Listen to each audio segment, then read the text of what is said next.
Good morning to everybody.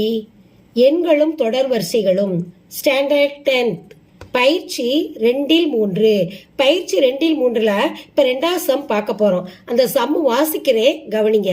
X ஆனது மட்டு 15 கீழ் 13 உடன் ஒருங்கிசைவாக உள்ளது எனில் 7x -3 ஆனது எந்த எண்ணுடன் ஒருங்கிசைவாக இருக்கும்னு கேட்டிருக்காங்க. அப்போ முதல்ல உள்ள வரிக்கு முதல் ஈக்குவேஷன் நம்ம எழுத போறோம். எக்ஸ் ஆனது மட்டு 17 கீழ் 13 உடன் ஒருங்கிசைவாக உள்ளது. அப்போ எக்ஸ் சர்வசமம் 13 மட்டு 17. இதான் ஃபர்ஸ்ட் ஈக்குவேஷன். முதல் வரிக்குள்ள ஈக்குவேஷன் நம்ம எழுதிட்டோம். ரெண்டாவது கவனிங்க. 7x -3 ஆனது எந்த எண்ணு கொடுக்கல.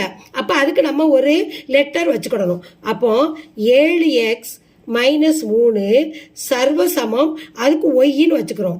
ஒய்ன்னு வச்சுட்டு மட்டு 17. இது செகண்ட் ஈக்குவேஷன். இப்போ முதல் ஈக்குவேஷனுக்கு எக்ஸினுடைய மதிப்பு கண்டுபிடிக்கணும்.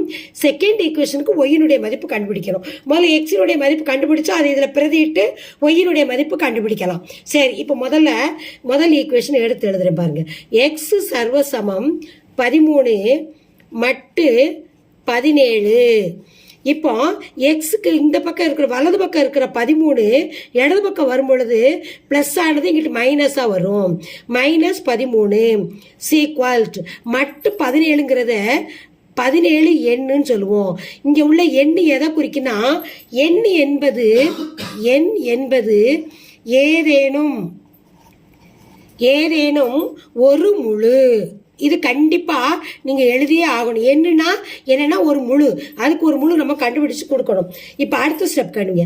எக்ஸ் -13 17ஆல் வகுபடும்.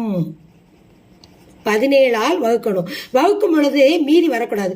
இது எக்ஸ் -13 17ஆல வகுக்கணும். அப்போ எக்ஸினுடைய மதிப்பு எதா இருக்கணும்? எக்ஸின் குறைந்தபட்ச மிகை முழு நம்ம என்ன போடலாம்? இதுல 30ன்னு போடுங்க. 30 -13 சீக்வல் 17. இப்போ 30 13ஆல வகுத்தா 17 வரும். அப்போ 17 சமம் 17. 17ஆல வகுத்தா மீதி நமக்கு 0 தான் வரும். அப்போ எக்ஸினுடைய மதிப்பு 30. இதுதான் ஆன்சர். எக்ஸினுடைய மதிப்பு கண்டுபிடிச்சாச்சு முதல் ஈக்குவேஷனுக்கு. இப்போ செகண்ட் ஈக்குவேஷன் 7x -3 சர்வசமம் y. இது ரெண்டாவது ஈக்குவேஷன். இப்ப கவனிங்க. 7x -3 இந்த ஒய்யினுடைய மட்டு, இதுக்கு மட்டு என்னது? 17. அப்ப இந்த ஒய் இந்த வலது பக்கம் இருக்கும்போது பிளஸ்ஸா இருக்கு, இடது பக்கம் இருக்கும்போது -3y சீக்வல்ட் மட்டு 17 எண் என்பது ஏதேனும் ஒரு முழு. அது கண்டிப்பா எழுதணும். ஏதேனும் ஒரு முழு.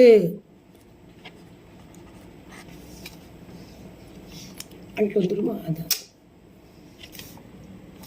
7x -3 y sequel to 17n. இப்போ 7x மதிப்பு நம்ம என்ன 30 கண்டுபிடிச்சு வச்சிருக்கோம். அப்ப அந்த 30 இதுல பிரதியிடணும். 30 -3 -y சீக்வல் டு 17. இப்போ 7ஐயும் 30ஐயும் பெருக்கணும். பெருக்கும்போது 7ஓட 0 பெருக்கும்போது 0, 3 7ஐயும் பெருக்கும்போது 21. அப்போ 30 7 210 -3 -y சீக்வல் டு 17. இப்போ 210ல இருந்து 3 நம்ம கழிக்கணும். கழிக்கும் பொழுது 207. 10ல 3 வச்சுன்னா 7 தானே. 207 -y சீக்வல் டு 17. இப்போ இந்த 207 -y 17ஆல் வகுபடும். 17ஆல வகுக்கணும். இப்போ 207 17ஆல வகுக்கணும். இப்போ நம்ம 17ஆல வகுக்கிறதுக்கு ஒரு ஷார்ட் மெத்தட் உங்களுக்கு சொல்றேன் பாருங்க. இப்போ 20 பாருங்க. 20 ஒரு 17 17, மீதி என்ன இருக்கு? 3 இருக்கு. 3ஓட இந்த 7 37 இருக்கு. இந்த 37 திருப்பி 17ஆல வகுக்குமா? வகுக்காது. ஆனா 34 வகுபடும். அப்ப என்ன செய்யணும்? 37 34 ஆகிறதுக்கு 3 கழிக்கணும். 3 டிஃபரன்ஸ் இருக்கு. அப்போ 3ஆல கழிக்கணும். வேணும். அப்போ 207 ஒய்யினுடைய மதிப்பு என்னன்னு வச்சுக்கலாம் 3. ஏன் 3 நல்லா சொல்கிறேன் கவனிங்க. 207 நம்ம வகுக்கும் பொழுது 17 வகுக்கும் போது 37 வகுக்க வருது, 34னா வகுக்க முடியும். அதனால தான் 3 கழிக்க சொல்கிறேன். கழிக்கும் பொழுது இப்போ 207 17ஆல் வகுப்போம் பார்ப்போம். 207 17ஆல் வகுங்க. முதல்ல ஒரு 17 17, மீதி 3. இப்போ 207 வகுக்கும் பொழுது வகுக்க முடியுதா? 7 வந்தால் வகுக்க முடியாது. அதுக்கு தான் என்ன சொல்கிறேன், இதை 3ஆல் கழிச்சா 204 17. இப்போ இது 204ன்னு போடுங்க. 204 போட்டால் இங்கே 4 நம்ம கீழே இறக்கிடலாம். இந்த 3 இந்த 4 இங்கே இறக்குறோம். அப்போ ஈர் 17 34 0. அதனால தான் 207 4 ஆக்குனது. அப்போ ஒயினுடைய மதிப்பு நம்ம 3 போட்டுக்கிட்டோம். குறைந்தபட்ச மிகை முழு 3 போட்டால் இப்போ 17ஆல் வகுத்தா மீதி 0. அப்போ 204ன்னு போட்டோம், = 17.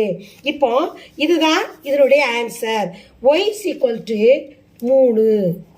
y = 3. இதுதான் செகண்ட் ஈக்குவேஷனோட ஆன்சர்.